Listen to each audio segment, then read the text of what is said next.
you don't often get a chance in an environment, in a setting that's just a little bit more private, where people are here and they really want to hear about you, where you're able to then share some of these great, understandings about your family. Sure, everybody has their ups and downs. I mean, I had friends. I played kickball. We played basketball, baseball. We ran in the streets. We biked in the streets. We got into our own trouble. I lived in an area where everyone had 2 or 3 acre lots. It was a big school that I went to, 1,000, 2,000 students graduating in the high school, or in all 4 grades. I was in the marching band. I played instruments. I still play instruments, not as much as I'd like. And chose my hand in writing. Yeah. I mean, I explored everything that I could possibly explore, because I ultimately knew I wasn't going to be a galactic journalist. I knew that. Yeah. I wasn't going to do that. It's like when you were talking about your haunted house thing. How many years did you spend doing that? 4 years. 4 years. 4 years. Traveling around America, setting up these things where millions of people would come through every day, and you'd scare the bejesus out of them. Exactly. That was another section of Andrew's life. Another section of Andrew's life. That's how he learned ghoul chasing. Makeup, set building. So, yeah, that was a part of my life. And I did limo driving also. So, yeah, imagine this personality that you've all come to know as the person sitting in the front of a limo bus 5 days a week, sometimes 4 days a week. And you could make really, really good money if you knew how to help people have a good time. Yes. Yeah. And then I also remember when people started to discover your talent, a little bit, and we talked about this in a show previously, a little bit when the people did start to discover his talent, it would be like he would be driving the limo for a group of people, and then the person who had hired him say, you know what, just park the limo. And then when his friends were all there, he's like, have I got something to show you? And then literally Andrew would turn on, and all the guests of this guy's group, who had been driving around with him the whole day, they would then realize a whole different being, that all of a sudden this driver's telling them their soul's truth. That was something that you also used to do. That's part of the growing up. The trick dog times that like I had some friends that would just or in other scenarios you just like this one guy I'd pick up frequently in the limo is a big time gambler, and he just rolled the man window down and stuck $300 through the window, and it says, I want you to answer this question on the guys on the phone. And I had no idea what he was going to be talking about. And they were talking about some kind of technology. And I just went off, and the guy said, the technology won't work. The guy's a fraud. So on and so forth. Yeah. And the guy looking at me, and I went on, and the guy on the phone screaming, get up! And it turns out the guy was a fraud, and the technology he was presenting was a scam. Yeah, and I mean, there are just so many of these incredible stories that you sometimes share. And, just out of nowhere. I mean, I did motorcycle shows. That's right, motorcycle shows. From the 1%ers, the Christians, everyone would sit down in front of me for readings. Yeah, so you'd be doing the readings, and you'd actually go on the tour with them. So when they were going on their tour, you would go on tour with the motorcycle people. At times, yes. Hell's Angels, or? No, not really like that, but it was its own special entertainment for them, because I could make people just burst into tears out of nowhere, make the mystical experience happen out of nowhere, as long as the energy of the environment was right. Yeah. And people weren't super ass haunted. Yeah. What is also a good question is when you're talking about the mystical experiences, is recently, especially the last couple of weeks, there's been a lot of really groovy, mystical things happening. And for example, yesterday when we were doing a sacred ceremony, and we reached into the bag of tobacco, and in this bag of tobacco was a silver dime. Silver dime. Out of nowhere. He's like, oh my God. I mean, and I guess if they were going to give you silver, that was the only little thing they could give you, in that aspect. But I mean, manifesting in a bag of tobacco, and it was a Ziploc bag as well. So, I mean, you would have thought you could have seen it in the weeks we'd had it with us, but no, it was right in the middle. It was right there in the middle. And that's quite good. And at a moment where, like, where did this come from? And then there's your silver dime. There's your silver dime. And we were contemplating a few things at that time when we were doing it. So it was almost like an understanding and a message to what we were thinking about doing and how we were thinking about integrating things. And just to come up with that silver dime whilst we're talking about it. So we'd love to hear some of your mystical and magical experiences. they're happening quite a lot. If it's just a cloud, or if it's something that you hear for the first time that has just reminded you of something that gave you a surge of warmth and love, or to a phenomenon that people have been seeing. There's so much happening out there, so we'd love to hear from you also. If any of you have had these really, really cool mystical experiences in the last couple of weeks as the densities start to separate and form their own grids. Something else, there were times that I was limo driving back in Ohio, and at the same time I would do tow trucking because I had a certified driver's license, CDL license. And you would go from tuxedo to overalls in the same day. And you'd go from the richest people being driven around to people's cars broken down. And again, you were getting the same person with the same talent, but it was a totally different scenario. And it was my own way I balanced out the energy that I was going through, because at that point, I hadn't really figured out how I was going to present this. I mean, this is hard enough after 3.5 years of doing this. Getting people to understand lexicon like timeline genocide and explain it, and DNA and light bodies and how DNA is memories, and it's not about the way that you reproduce from alpha to omega, it's the energetic factors. And then finding a group of people who could listen, because I didn't have an individual group of people I could do any type of sounding board off of this.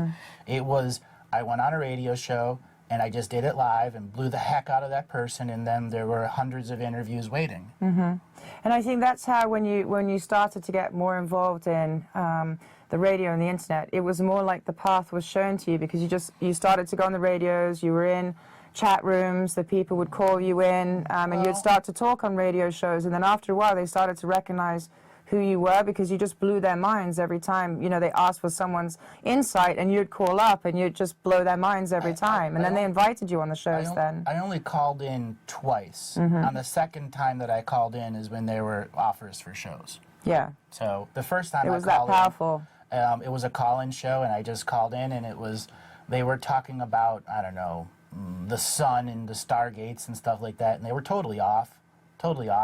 And I just gave like an 8-minute soliloquy of how solar codes and sun codes work, and blew the heck. I can't remember who the interviewer was. It might have been Rebecca Jernigan. And we chatted afterwards on Skype. And there was another show, and I just happened to be in a chat room at that time. I was driving limo, and I had my phone with me, and you could just log into the chat rooms. Already there, while you're waiting, and it's like, back and forth, and okay, why not? And so my people were inside partying their ass off, and I went on the radio. Awesome. Blew their minds, and at that point, there were emails waiting for me to do interviews on other radio shows and stations, and I said, well, here it is, I'll just do it myself. So I started A Psychic's Tale, which was the first radio show on Wolf Spirit Radio, and then I started Adventures into Reality, which was a reading show, a week later, 4 days a week, on another station, Revolution Radio.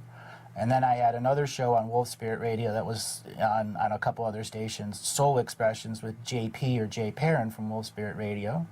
And I just started doing interviews, just where people were asking me left and right. I was really, really new. The Galactic History series hadn't even been out yet at that point. So, I've been 2012, early 2012. And then December the 21st, 2012 is where we did the big thing, Nothing's Happening Tomorrow. And that's what really began the lingo that I bring people, that nothing's going to happen tomorrow until you make it happen, understanding of sovereignty, the power of the light and the dark. And it literally just went from October, actually, that's right. I did a Halloween show. It was the first show that I'd actually done. So from Halloween 2012 to December 2012 was the iteration of the first set of material. Yeah. And then 6.5 months later, it was Galactic History and Mount Shasta. And I think everything kind of just moved in from one wave to the next wave to the next wave. As you started to expand, the people started to expand, and you were brought into different circles. And as more and more people got to know you, the word kind of spread to where you are now. I mean, you're international. We have people from all over the world. sending in questions and contacting Andrew for private readings? With the contract revocations, that's something that was in print form only, that went beyond the reach of the radio show. Like one of the other callers we had for our Super Bowl show, she had never heard of me or the radio show, and she was just using Google to figure out a way to get rid of her own spiritual contracts that she had learned from her own way, and she just typed revoke contracts, and my stuff for contract revocation came up, and it just deeply connected to her. She went through her own healing, and she became a really huge fan, and she ended up, getting one of the remote views for the Super Bowl question, and she was on a show for that.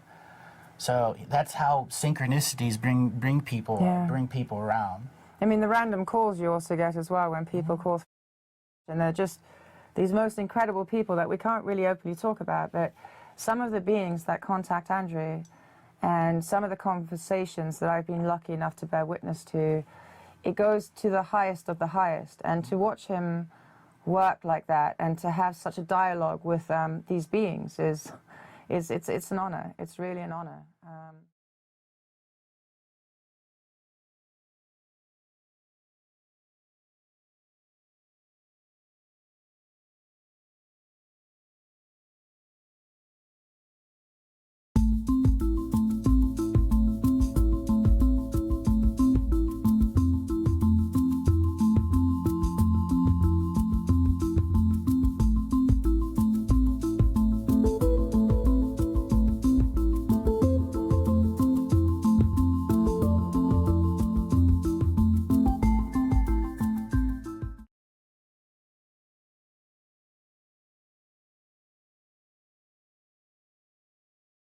We got a next caller. Mr. Tones, how you doing today? What's up, brother? Not much. How you doing today? Pretty good, seems like as the moments progress in today, they're getting better and better, which is nice. A lot of good people that surround you and your show whenever you put your show on, and I'm fascinated by the amount of people that call in one after another. I'm fascinated by the way you can handle their energies, and I think you're doing a lot of good things here for the station, and for both stations, for Revolution Radio and for Wolf Spirit Radio. And I just want to say thank you for all that you put into to the efforts that you make here. It's a very special thing, and these moments we take for granted quite often, and it can be just something so small as having a conversation with you that can reignite an old flame that's really low inside some of the other individuals out there that have a less strong, more weakened kind of spiritual connection inside them. You know what I'm saying? So, but I just wanted to call in and say thank you for all that you do. And I don't know. I'm coming up on a. Did you want to have a reading?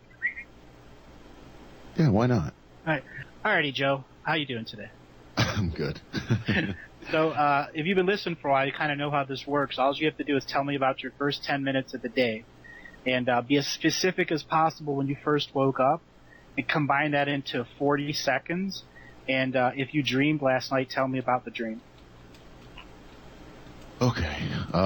Specific as possible when I first woke up. All right. Rub your eyes, so on and so forth. Yeah. It's difficult because I don't get a solid sleep. I'm tossing and turning. I'm up half an hour every hour on the hour. I don't sleep for 6 straight hours or 8 straight deprivation hours. So for me, my waking up process was very comparative to previous waking up processes that happened in the hours that led up to my final me waking up out of bed. So yeah, I popped out of bed. Let's say I must have looked at my phone or clock on my phone a few times before I actually got up and headed down to my studio office down here. All right, I've already tuned into your energies. You have a significant amount of motion in your life right now. And what I'm really, really sensing is that, like, there's a mother figure and a father figure that are coming in almost like a jet that's landing. and it's really disturbed your personal relationship with your environment. And I'll bet they have This is some really weird energy. Are you moving? That's exactly what it is.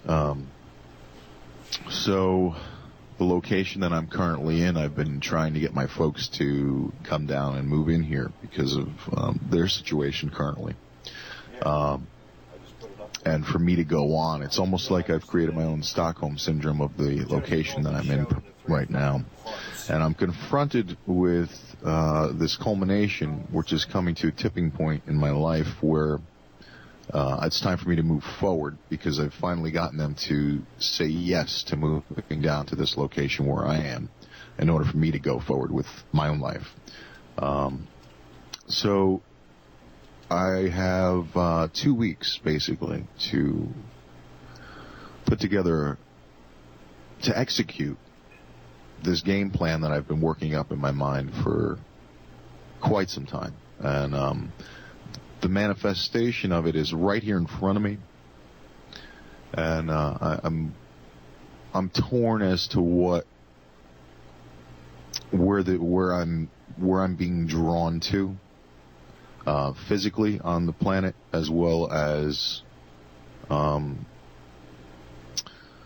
emotionally, where the guilt of some reason, this overwhelming guilt of staying close by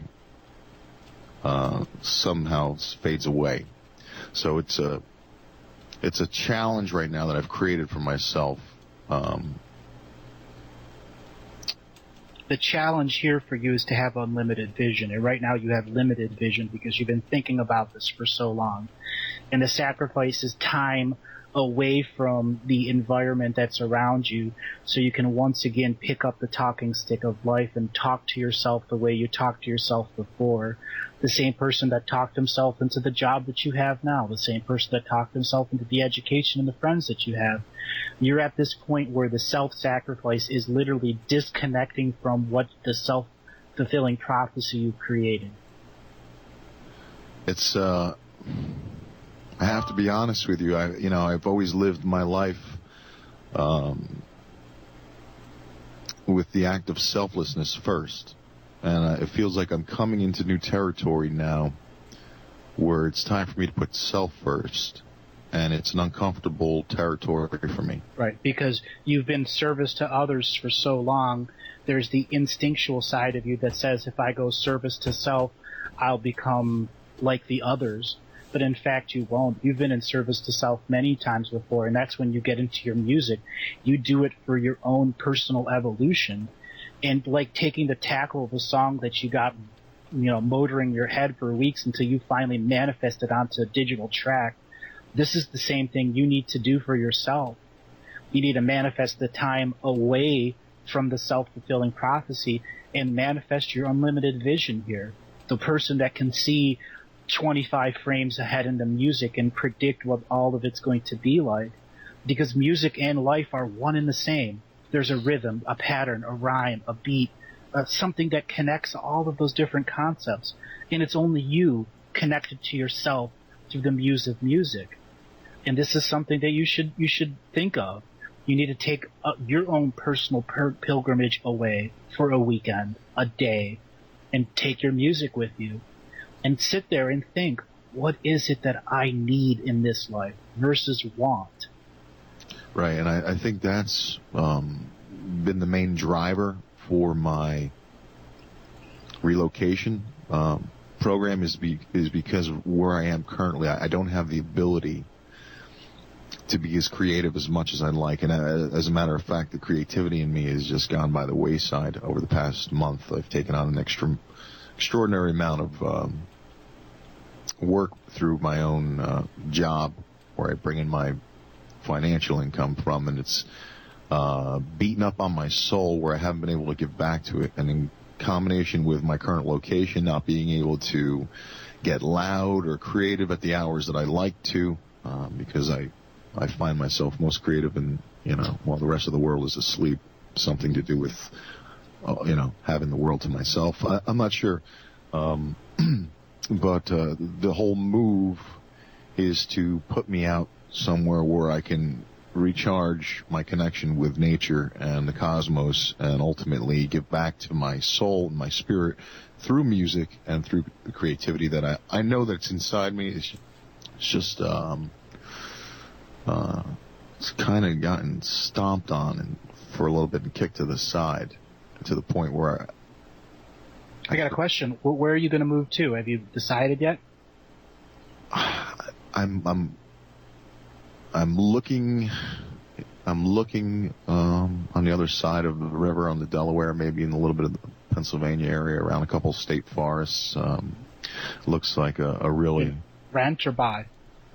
Well, that's the other thing, is that, you know, I've saved up over this past year as much as I can to culminate to this moment right now where I'd like to be a first-time homeowner. I don't feel like getting into a 30-year debt here in New Jersey, paying $300,000-$400,000 for a house where I don't even know if I'll be able to take care of it in the next 10, 30, 20 years. It's just the whole cost of living thing is beyond me compared to somewhere in the Midwest, where, you know, a little further west, where you can get so much more bang for your buck. So I'm employed by myself now. I'm a consultant.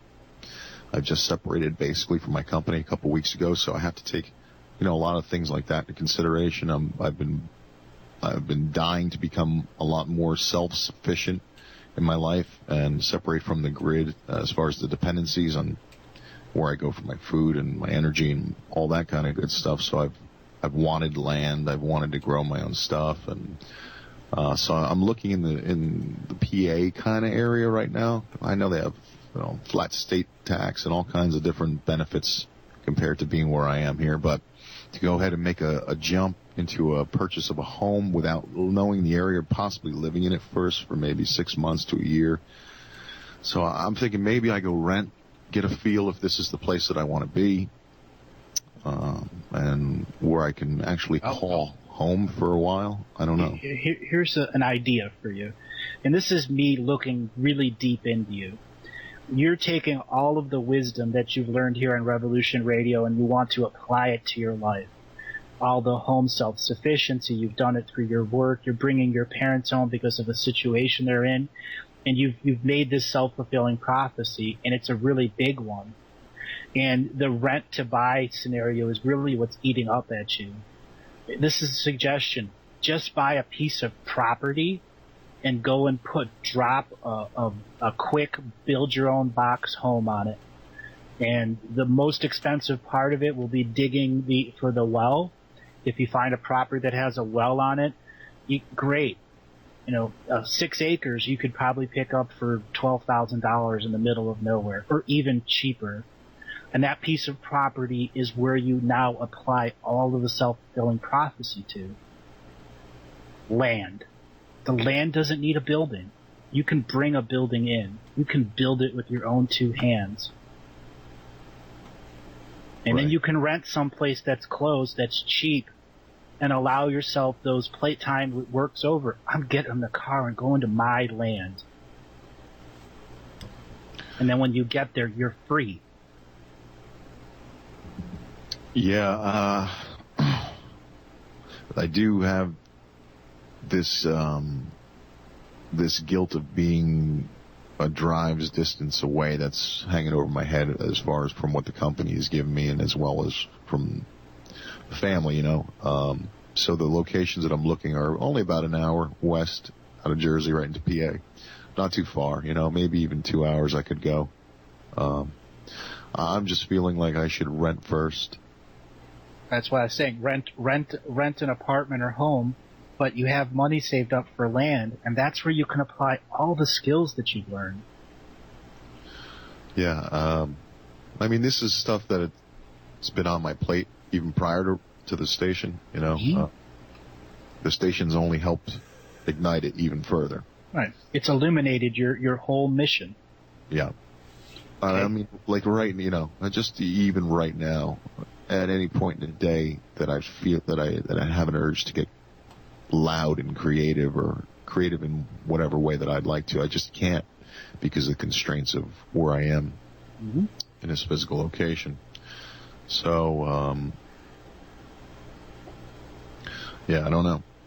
Well, we're coming up under a break, so if you hear music, hold on, because there's more for you here. And what's coming up are the storyteller, the rites of passage, and returning home. Home is the place in the future for you right now.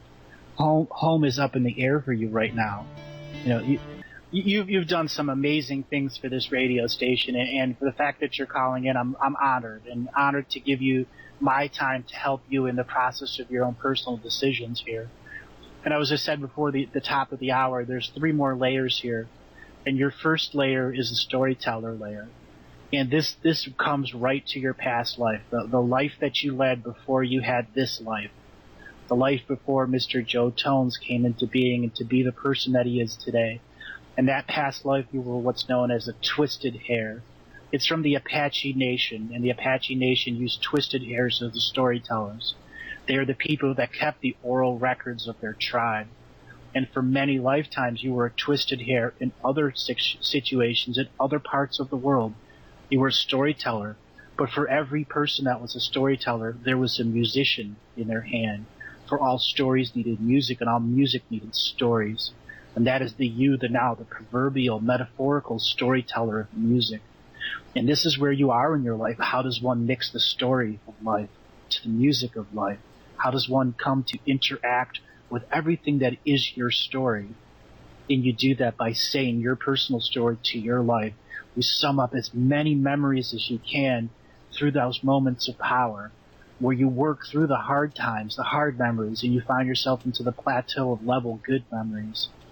This is a time where you need to be out and away from the environment you're in so you can just talk out loud to yourself about your own story. Because you're at this point where you need to open up your personal wisdom into your story. You need to open it up so that you fully understand the decisions you're making. As I said before, you lost the unlimited vision because of the limitations of the self-fulfilling prophecy you created. And that's why you're losing your music potential and your muse now, because of the rites of passage that are coming to you. And that rites of passage is honoring your mother and father by allowing them to have the home that you're in. But so you can open up the rest of your wisdom to where you want to make your home that says, this is my home, my rules. I can do whatever I want, whenever I want, short of burning down my own house to spite myself. Right. And that's the wisdom of the now, is returning to that future place that you need to manifest. I know those words are a little hard to understand, but you've already created this place, this home in your mind, and you are giving up one home to go to something that is totally new to you, but it's in your mind. And that's the process of the grandfather's shawl. It is your home where you can become very old in, and you sit out in front of your porch and spit into your spittoon or smoke cigarettes or do whatever the damn well you please, even if you're old and gray. Yeah. Yeah, definitely need to reconnect again with my soul, because it's screaming at me. It's absolutely screaming at me. Screaming. And you're right, I have created this vision of this perfect environment for me to give back to my soul. And I think you're absolutely right. The limitations of my creations are what I'm focusing on a great deal of my energy right now, instead of what's beyond that. And it's this right on the edge kind of feeling where the next step will change the course of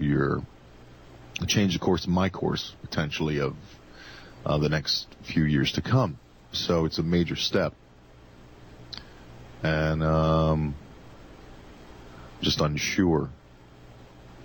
I'm unsure about a lot of things right now. What is it that you're unsure of? I'm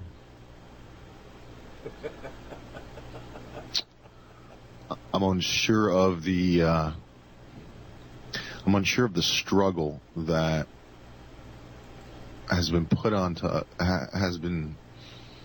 shown to us as a society of this is the way we need to get through this life. And I'm having a hard time coming to terms with the fact that if I can't fuse together the way I bring in my income with doing something that I love, that I have to truly learn how to separate them and be able to shut one off and then flip the other switch on. And I think I'm having a difficult time right now setting myself up for that ability. Okay. So what the fear of the unknown here is what you're setting yourself up for in your own home with your own responsibility, with the wisdom that you've already earned. Yeah, it's like I have that now, but this is different. I don't know. This is it's a very strange feeling for me that this is all coming to a head right now, and I feel like I've pressured myself. I put myself under these constraints that I have a limited time to make major decisions in my life right now.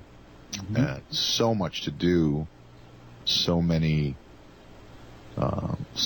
tasks not completed, just unfinished, like you were saying before. It's strange that there's times where I'll hit this incredible wave of mania and get into this, unbelievably creative period, and then there's this period where I'll hit that lull where I'll start downloading 1,000 songs. I'll download one song and as a metaphor, and I get so anxious waiting for that song to come down. I just start click, and now all of a sudden I have 1,000 coming at the same time, and none of them are finishing. None of them. And that's a great metaphor. And this is what you need to give away in a personal, expressive ceremony, is everything that has to do with the decision. You need to clear out, like the other caller, I use computer terms. You've got a 500 gig hard drive that's full of all zip files, and if you open one, your system crashes. You need to archive all of the stuff that's going on within you, so it's no longer a part of your awake mind, but returns to cellular memory. Your brain is a processing unit. You don't actually store memories in your brain. Your actual memories are stored in your skeletal system, in the actual matrix of your bones. And when you are awake and full of information, you don't have any new room for the new things, so you're constantly going over the same subjects over and over and over. And this is something that you need to do in a giveaway ceremony, where you're by yourself long enough that you can start allowing these zip files to be moved to the archive site, which is your physical skeletal structure. And that's going to open up room in your brain to understand why you're releasing, so you can process the change that you're going through. I mean, there's so much innocent energy behind the change that's saying, we're waiting to create all this new music, but you don't have the place you feel safe. You don't have the zone of trust. It's not that your zone of trust was violated. It was you accepting the rites of passage so you could create a new place with a new zone of trust, so you can get into the deeper level of co-creation with the self. And when one is co-creating with the self, they need the self to be free, to not be anchored. Oftentimes there's memories in our life that constantly pop up, and you're like, where did this come from, or where did that come from? And that's the classic example of a zip file that's empowered in your awake brain, that's constantly projecting on you. The example of you not being able to sleep is the fact that you have all of these former parts of yourself that are projecting forward onto you and are disrupting your sleep. So it really calls for a time where you take this serious, hardcore nature to just put it all into the storage facility. And when you're ready to access it, you'll have a much more clear mind to understand that you need a decryptifying program for some of these zip files. There's some situations that I'm sensing when you were growing up that defined how you would process information and what you would keep in your awake brain. And this is some of the things of the job that you work in, where one of the reasons you chose to separate from your company was you didn't want the company's physical, interactive energy a part of you because it was disrupting you. You understand that? Yes, I do understand that. And I do tend to agree with you, yes. This is, I don't know, it's, it's that feeling where you just want to rip open your chest and all this light comes pouring out. Mm-hmm. But you don't know where to start pulling from. Well, that's the thing. It's an omnidirectional field of energy around you. It doesn't start in one place. It starts in a complete, total projection, omnidirectional around yourself. Here's something that you can try. Create a simple harmony scale that uses the notes that's the most pleasant harmony music you can create, and point the two speakers at you so you're in the center, and start a standard meditation where you bring all of your breathing into your root chakra. So you saturate your root chakra with all of this harmony music. And then the next thing is you saturate your sacral, then your solar, your heart, your throat, your third eye, your crown. You are then saturated with harmony music. And what that's doing is, through the law of entrainment, you are bringing your body into a temporary moment of harmony. And then the reverse of that is to let it all out through your crown chakra. So it creates a giant flowering mushroom effect that feeds your upper aura. And that tells your highest being what it is that you need now to process this set of events that are going on in your life.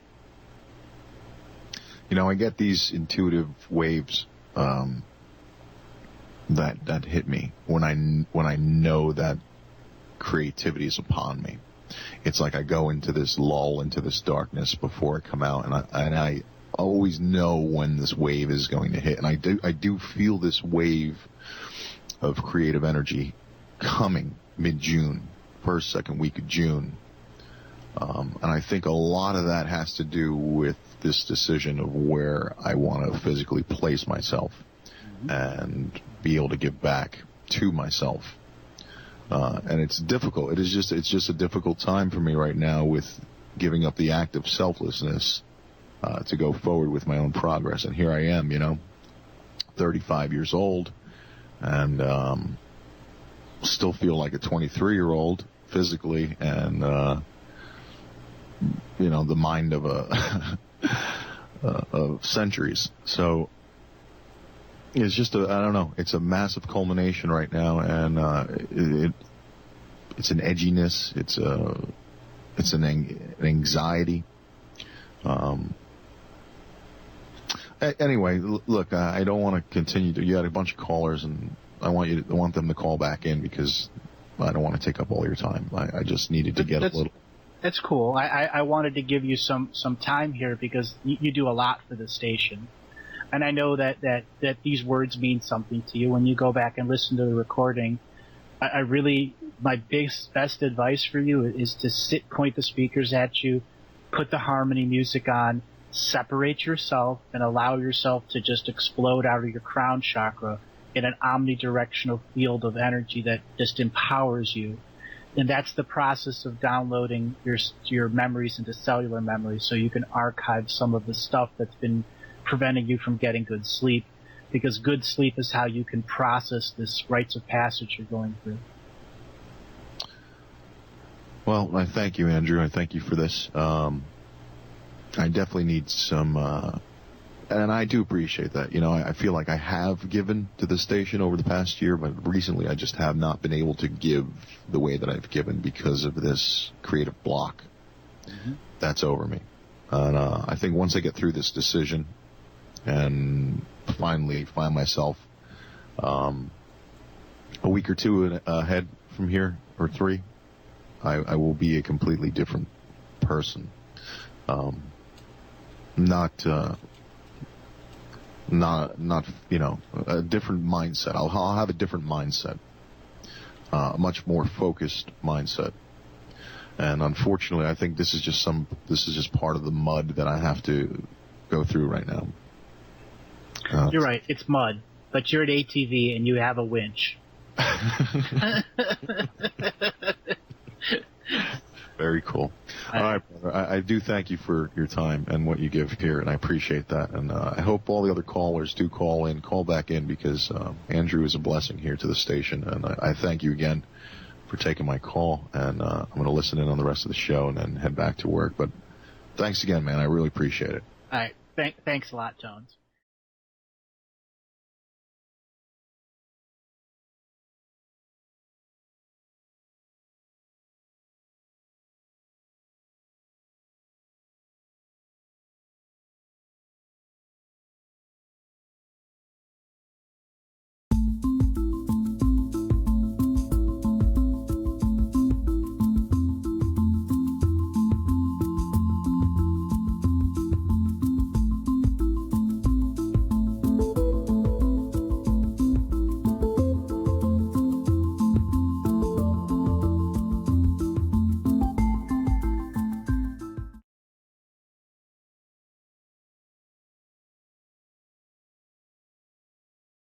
We do have a caller. Caller, name and area code? Or name and where you're from? Amanda. Akela. Okay, you're Akela. Hey, Akela. How you doing today? 703. You're doing Good. groovy, huh? Groovy. So you want to get a reading? You Yes, want I to get do. All right, I need you to speak about 35, 40 seconds. Try to be, don't try to do a bunch of breaks, even if you have to go ABC 1, 2, 3. All right, I'm kind of nervous, though. I don't know why. Just keep talking. Okay, I don't know. A lot's been going on lately, and I feel like I'm a centerpiece for it all. And I know you guys read my story that I put the link up on the chat, and it's a lot, like, to handle every day. Everyone, I don't know. It's like all this information and the fucking geese are flying and stuff. Fucking shit, man. I don't know. Like, I don't know what to say. I don't know. All right, I've tuned into your energy. Are you really ready to hear what I'm saying? Yeah. Are you really? I've tuned into your energy. Are you really ready? Yeah. All right. Are you sitting down? Yeah. Are your shoes tied? No, I don't have shoes on. You don't have shoes on. Give it to her, Andrew. What? I'm trying to give you the shotgun blast to the third eye. Okay. Because your spirit guides basically drove in here on Harley screaming, "Rah!" What? You're going to get through to her? Yeah. I mean, literally, like a pack of guys on a bunch of motorcycle Harley. I Just know, rode man. awful loud. Well, All right. man. I know. Yeah, well, I'm just saying that they just came in here, and they are really wanting me to communicate. So I'm trying to determine how I can properly communicate with you in such a way that is not going to be the shotgun blast to the third eye. And it's going to involve the Hour of Power, the Vision Quest, the Storyteller, the Twisted Hair, and the Burden Basket. These all come from the Sacred Path deck by Jamie Sands. This is one of the tools I use to read people that allows them to understand the neutral understanding of the Path of Power. The Path of Power has been in your position and in your way for many, many years. It has led you into a Path of Power where you had numerous men around you that were hunting you in a good way and hunting you in a not good way. Well, all of that has kind of screwed your life up at this point, and you have lost when your perfect point of energy is. And one of the reasons you had that story that showed up on ATS and you were able putting it on there is because you were to disconnect from that fiction of reality that had got you into that situation. And the only way you could do that is you had to experience the lack of power. You had to feel the helplessness of the other so you could reconnect to the Christ consciousness that is flowing through you. You following me? Well, you need to have what's called the Hour of Power. Okay? Right. This comes from a traditional Native American point of view. And what that means is a point of time during the day, you are, when you're from the point that you awake, there's a time in the day or night that you have the most amount of energy. When you were a kid, you would grow up, you want to stay up late. When you were an adult, sometimes you had to get up early and go to work. You right now identify the time of day that you have the absolute highest amount of energy and focus. When? Yep. Probably I drink a lot of coffee, and I take meds too. I would say about, I don't know, like 2 or 3 o'clock p.m. Nope. You only get your hour of power when you've been in a full. The medication that you're on, the coffee to drink diet that you have, the social life that you have prevented you from reconnecting to your energetic dream side to manifest things through your dream world. Right now you're manifesting things through your crown chakra. All of the religious experiences that you're going through are manifesting through your crown chakra, so it is direct oversoul spiritual involvement. Well, now it's time to balance that and to get earth, mind, soul back into you so the two sides can achieve balance through the dream state. Okay. You're a dream warrior. I don't know if you know what that means. That means you in your dream time when you're actually in your dream time and when you are doing the proper dream work, you are defending children in your neighborhood from psychic attacks or ghosts or other nasty things. You also traveling to other parts of the country and world and looking for people that are in your soul group, and you're acting in an angelic warrior fashion, and that's what you do in your dream time. You are a dream warrior. You're a dream warrior. All right, an angelic dream warrior. Well, that means you need to take that to a whole new level of respect and to regain the power of your dream time. Well, how does the power of their dream time? They tell their story. In one of the previous conversations we've had, I've told you about looking at your family lineage, correct? Yeah.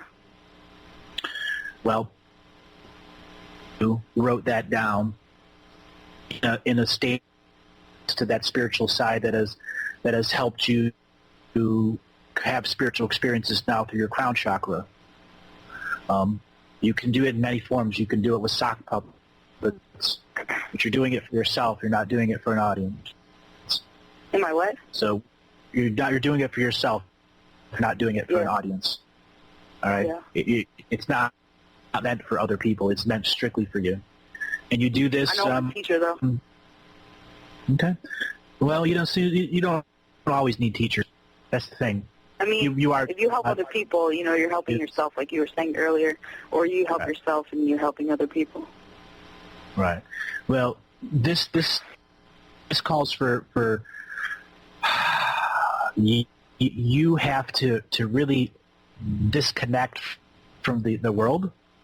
You watch TV a lot? No, not at all. Cell phone? I grew up without TV, so. Okay. What about a cell phone? Is a cell phone around you all the time? No, I don't have a cell phone either. Okay. A lot of men calling you? No. I've had a lot of cops in my life, a lot of trouble with the law. My parents calling the cops on me when, I came home late for curfew. Like, I've met so many cops in my, everywhere. It's like Virginia is really, really bad for that. The cops here are really, really, I don't know. There's a lot of people. I mean, you're right. Like, so I need to take care of myself more. Okay. Well, this is coming down to taking care of yourself so you really dream. And when you properly dream, you're going to understand your angelic warrior side. And this is going to come to a culmination in your life where you're going to have to set down the definition and the fiction that's in your life right now and redefine the spiritual person that is you in this changing 2012, 2013 world. It's your great time of awakening. It is your own vision quest. I use that word because you have to do it on your own, separate of this involvement that's going on here of people standing up. And it's going to involve you learning to properly have dream time and then astrally project to outpiece that has other angelic warriors, so you can return to the fold of the brotherhood, sisterhood that's there, and then receive your new sets of instructions that update your old instructions, because the plan has changed since you've incarnated here, and your disjoined dream time has not allowed your orders, your plan, your map to be updated.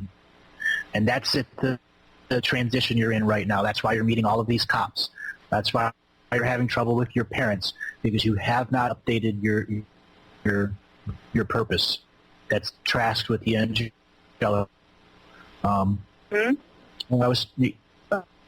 haven't gotten the new download, the new update of what your purpose is. All right. I told you about the storyteller, the twisted hair. Do you have long hair now? Yeah, my hair grew long. I shaved my head in 2010, right before I went to San Francisco for those 3 months. All right. I'm gonna give you a little challenge. Take a tuft of your hair, that one that is 6-7 inches long, as it can be, and you're gonna braid it on your left side. And you're gonna leave that braid in for 1 month. Okay.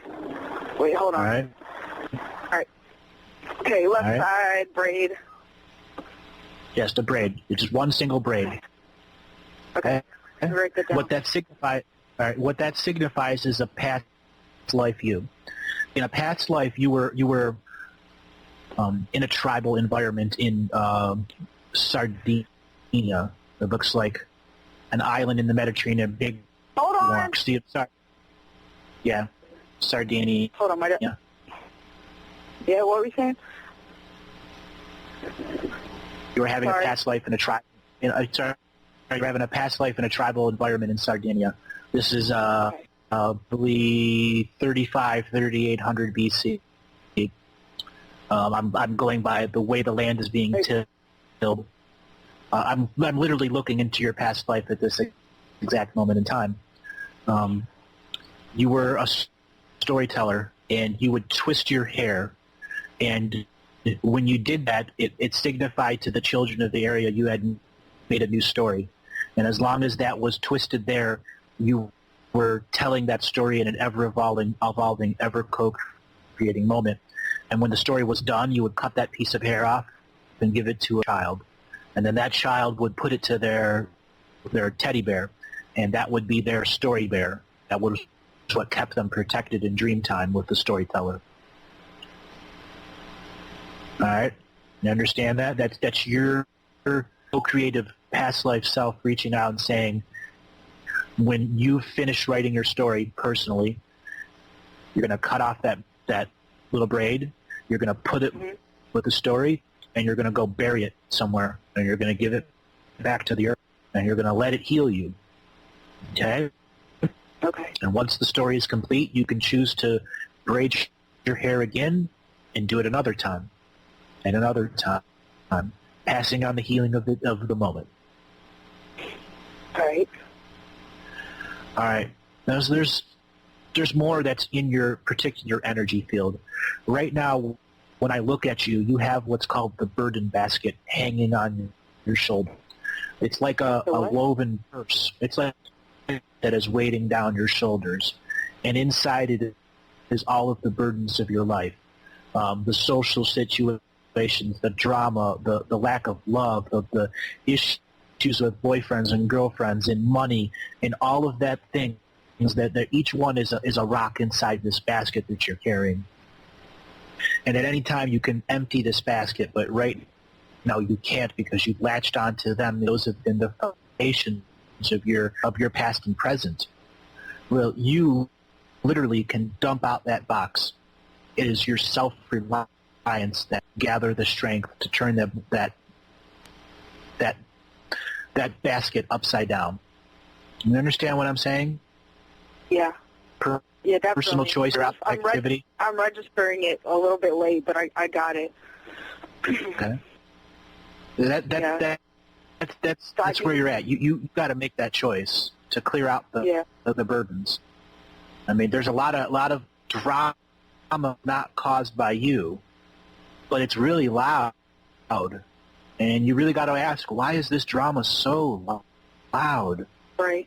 I mean, like, I've learned forgiveness, and I've learned that it's the most powerful thing you can ever do. And if someone that's really hurting, you know, decides to forgive those people that hurt them or whatever situations they were, their power, the force of it just becomes so much stronger, and, you know, you can really do a lot. That's what my main, you know, focus is right now.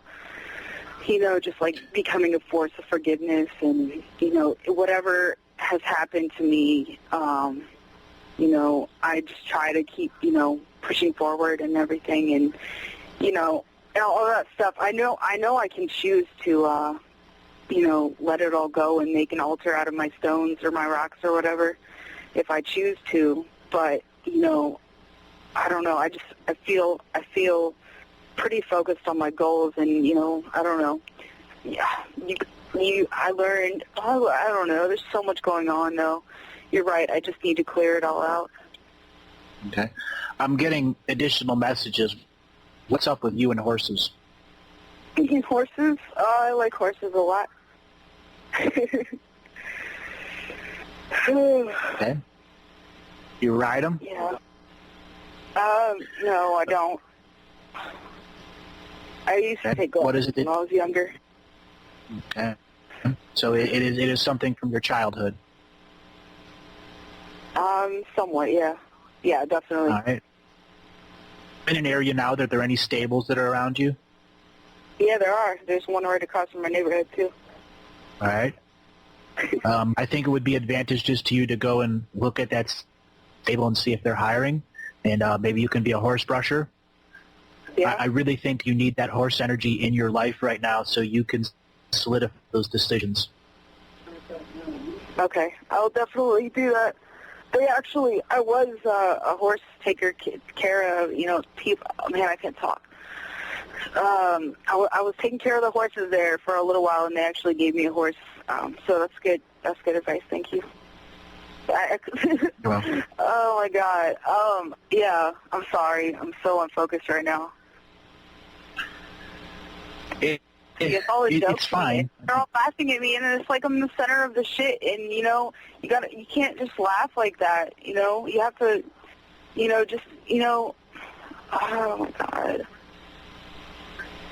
See? It's all right. Speak. Let it out. It's all right. We're going to clear out this confusion, and you're going to let it out, and it'll be good for you. Just say it. Yeah.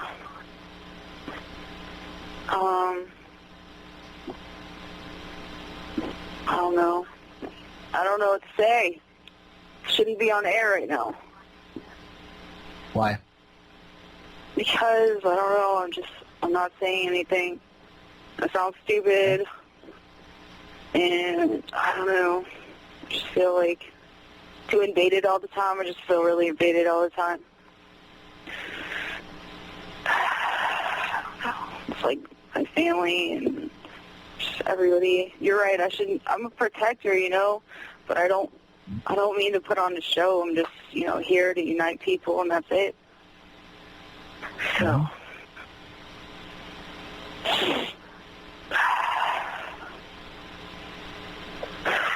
Good things are coming, though. That's for sure. I can, you know.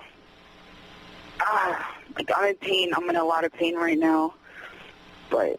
You know, I am carrying a lot of burdens right now. I am like a horse with, you know, a lot of weight on my back. And you're right, you know. But I have a lot of faith, and I have a lot of knowledge of, you know. I think right now you're looking at my whole family. Yeah. Yeah. No, I'm looking at you. There's actually parts of this that I'm holding back. As I said, they came in screaming on Harleys. All right. And it is representative of the chaos that comes to and from your life spiritually and physically and everything. I'm intentionally holding back because I know that I need to hold space for you to clear out your heart energy, because it's only you of clearing this out and understanding that you need to change the way that the spiritual messages come to you, so they're not riding Harleys anymore, that they're coming in as angels or what it is that you want to manifest. Yeah. All right. it's draining your brain because it's so loud. All right. Yeah. I mean, I True. really could go on more, but I don't think it would benefit you if it didn't all around me saying clear it out, get to that hour of power, have that regenerative sleep, stop staying out late if you have to, go to sleep early. I mean, get your 8 hours of sleep for the next 3 weeks. Try it. Force yourself. When you feel anxious, I always sleep. I sleep to for go like out, 10 anxious hours, to actually. well, you're not getting dream sleep though. That's what I'm telling you. You're not getting the right sleep. I know. It's like when I'm not conscious, everything just like collapses on me. Mm-hmm. Like I don't know. Like I don't know if my house is you have any safe or your houses are no negative entities in or around you at this point in time. Yeah. There's no trails, no leftovers. Do you have any crystal stones next to you? Yeah, I have crystals and I have stones. All right. What I want you to do is to start putting some by your tailbone and 2 in your socks. Okay. We don't have to be big ones. They just can fit. Usually, if you fold over your shirt right at your waistline, right at your tailbone, it'll hold one there, and then put 2 in your socks on top, right where your Achilles tendon meets your heel, and it can float around there. Can move around. Wear socks. Sit at those. You're sitting and relaxing, reading a book. If you can fall asleep with the socks on, that's wonderful. It'll ground you to your lower energy bodies, and it'll help you to have regenerative dream sleep that stems from your root chakra and not from your crown. You need to start balancing out your crown chakra dreaming to have root chakra dreaming, or you're going to continue to feel raw like the way you are right now. Yeah. Yeah. Yeah. Okay, that's good advice. Thank you. You're welcome. Akela, do you have any other questions for me? Anything else you want me to add on? I promise you guys I'll call in another time, and I'll be a lot more focused, so that's for sure. I just I got knocked off right for a second. I don't know why that happened, so thank you guys. You guys are the You're best. welcome. You blew my mind so much. Wolf Spirit Thank you. welcomes you as a listener and as a caller in, and you're part of the pack here, hon. Thank you so much. You're welcome. You're welcome.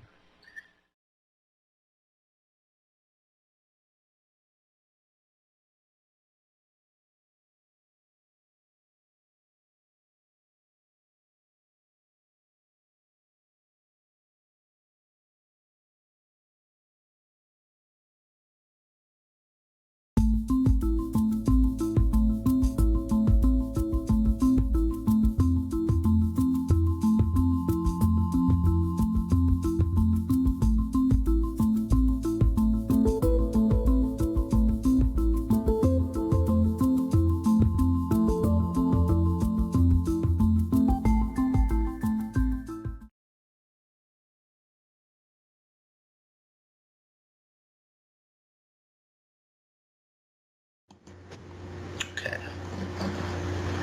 All right. So 780 to 200 BC. Where do we want to start? Well, obviously we covered sort of China, and China was obviously very established. I don't know if it was the peak of their civilization because they've been many thousands of years. So that was only a couple of years. How about we go to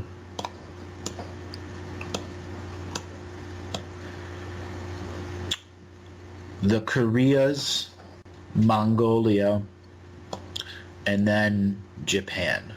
Okay. Because China at that time was still its own bubble, but it was one bubble with 6 slices to the pie. And there were still many off-worlders that had mountaintop bases that were serviced by varieties of monk organizations. And what was going on there is a lot of off-worlders would come here for like sanctuary time. So China kind of had like its, 5-star sanctuary hotels spread throughout its mountains and rivers.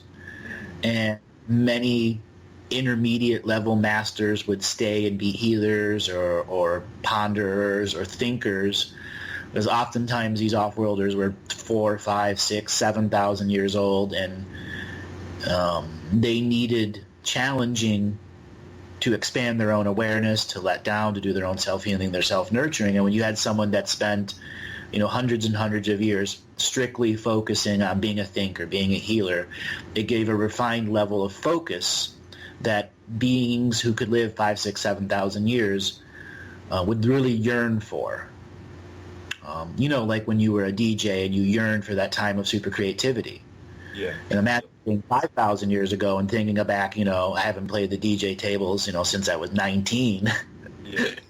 Yeah. When you're that much older, when you find somebody that can do that, it's a very sought-after commodity. So Mongolia, Korea represent the, let's just say, they're not a part of the China bubble, but they freely trade with each other. Okay? So there's the living world of karmic exchange that the DNA farmers allow to exist, because that's part of the living algorithm of prediction they're doing over many hundreds of generations. And they'll selectively target clans in Mongolia to create a different form of shamanism that could strictly work for off-worlders. So it's like training a whole class of people to not truly worry about their own people, even though they have the wisdom, but strictly focused on doing ceremonial welcoming rituals to off-worlders who were damaged spiritually, mentally, whatever, some level of damage. And they would be connected to the world and throughout the upper Mongolian region, even to areas of Russia. There's a variety of sanctuary spaces that lead to deep underground sanctuaries that are still held by the Mongolian tribes. When Genghis Khan came and set his time with the mystery schools and the dragons and decided to go out, that was from right in Upper Mongolia. Some of the other things that occurred there, you had, many of the advanced horsing clans. So horse was a creature being that was brought here to assist mankind in understanding what the dreaming energy is, how to resolve personal issues with people, how to have deep bonded spiritual processes, an equal co-creator, because, without the horse, it took you forever to go place point A to point B. So there was a form of domination, but there was also a form of advanced dominion, because those sources that came in at the time came in for that specific purpose, to be bonded with that rider. And there were a variety of clanning wizards, spirit people, and shamans that would bond lineages to horses and horses to lineages of people, and then they would leapfrog back and forth through time through lineages, which gave them very special rights.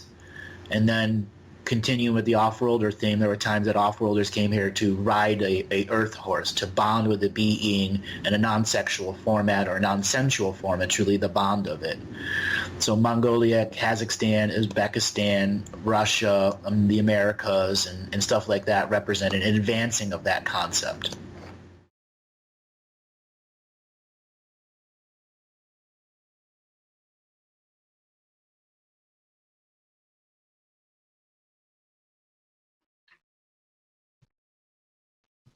Wow, so is that what I did to be able to be more effective right now, to access the void and not be seen? Yep. Well, so sometimes I've wondered, like, if my vibration would be hot. Like, sometimes I've wondered if something that I've not known about has been preventing the sacred work to be completed, or if I'm just, like, in right timing anyway, or if I've just been, like, I don't know, battling what I may not know consciously regarding this timeline type of stuff you're talking about. Your mind's battling it all the time. A part of you's in the void. That means a part of your watcher system is always trying to see what's coming out of the void, even though the void is nothingness. Mm-hmm. So my question for you is, what animals are you working with? Horses and bears and cats. How many horses do you have? I don't know. I don't have any physically as a pet or anything right now. I can't afford it right now, but I love horses. I'm not sure the answer. Maybe 4. My answer to you is you need to go and pet a horse. Yes, I do. Them in your experience. And the reason why is they're linked to your soul family, and they're part of your huge life that has got a giant 1 degree of separation. To be a shaman in all of these other lifetimes means that you were connected to the animal world.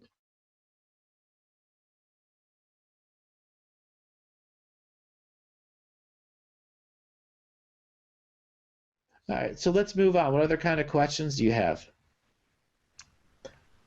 I had a question about my current relationship. I feel like my long-term partner and I have a unique relationship that I'm super grateful for. And I was wondering if there's any significance to our relationship, or like what history do we share together? Okay, what's his name? Jacob.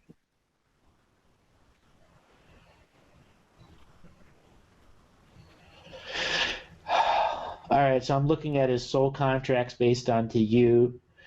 He's there as a protector. This goes back right into lifetimes through France, where you acted as his protector, and then a life before that, he acted as your protector. You were a part of a French mystery school of the Fleur de Lis. You were both master horsemen. This goes back all the way to about 600 or 500 AD.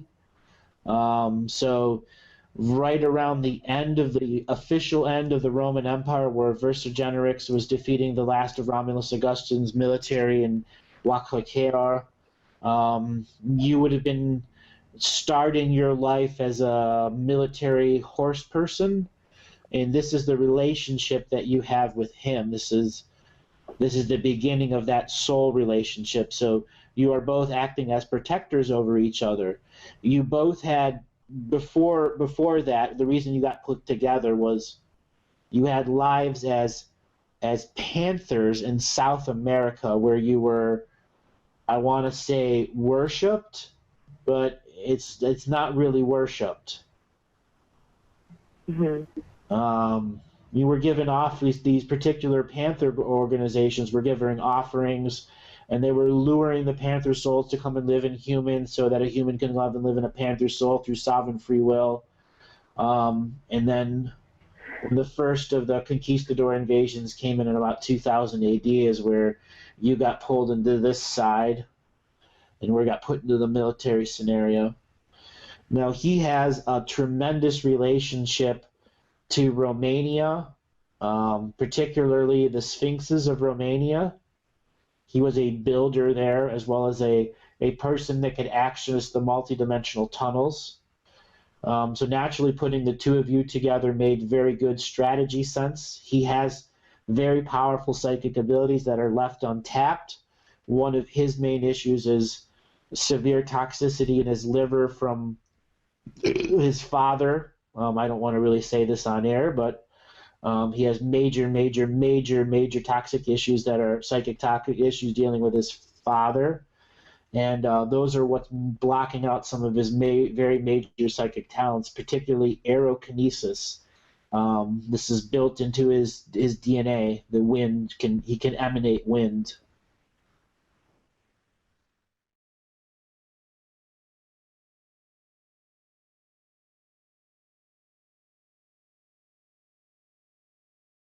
Too many beings in our world die and aren't honored properly, and their consciousness goes back into the incarnation or reincarnation grid and doesn't have an opportunity to plan in the afterworld with its ancestors. The next thing, you moved there so that you would not be attacked in the level and dimensions that you were before. You do have an intense amount of family crest energy coming from your mother and from your father's side, but mostly that family crest energy is about brewing alcohol that was low quality, that went to feed thousands and thousands that were living on boats that couldn't drink fresh water or couldn't drink salt water. So all they could do was drink water that had alcohol in it to purify it. And they lived their life at, 0.5, 0.15, 0.2% blood alcohol content their whole life. And you are part of that family crest karma. On your mother's side, this is a little different. This family crest energy is about horses. So your mother has family members and ancestral lineage that would breed horses specifically for war. And oftentimes some very dark rituals were done on these horses secretly so that you could make a super aggressive horse that would, by the time it was 4 years old, be ready to go into battle, because you didn't want to wait for a horse to be 7 or 9 years old. Otherwise, you couldn't put out a product that you could sell to everyone. Okay. So for you, it's about bringing ancestral lineage and balance to any horses in your area. And if you can't find any in your immediate area horses, you need to make some form of small shrine which you begin to give offerings to. And I would like you to think of that shrine as literally a sacred object that is there to create horse ancestorship, so that balances your sacred family crest and that can no longer give you debt. On your father's side, dealing with the debt of alcohol ultimately calls for you to brew alcohol, whether it's wine, beer, or hard alcohol, that is never meant to be drunk. That it can be brewed and only tasted to see if it's done, and then the bottles that it's put in need to be buried on the property that you're going to be living on. And if you don't have property to live on, you have to figure out where you can store it in your house so that the ancestors can come and regularly visit something that is going to age with the ancestors, because it was made for them. Well, I can do both. First of all, my last name is Cavallo, which means horse. So That's beyond a synchronicity. Exactly. And the second, I do have land, and I just received a permit to dig a well so that I could start cultivating whatever I want. So I could do some grapes and do some wine from that. I would even just go get grapes and stamp them yourself and put them in put them in barrels or put them in bottles, whatever, and start burying them within days of them being created, so that they act as batteries of ancestral energy, because you'll know where they're at, and you can go and hover around that area and begin to give more energy to that ancestral energy that's in that bottle. I mean, what do we know about wine? It gets better with age, and the more and more psychic energy that you put into that, the more powerful ancestral energy that it'll have in that particular area.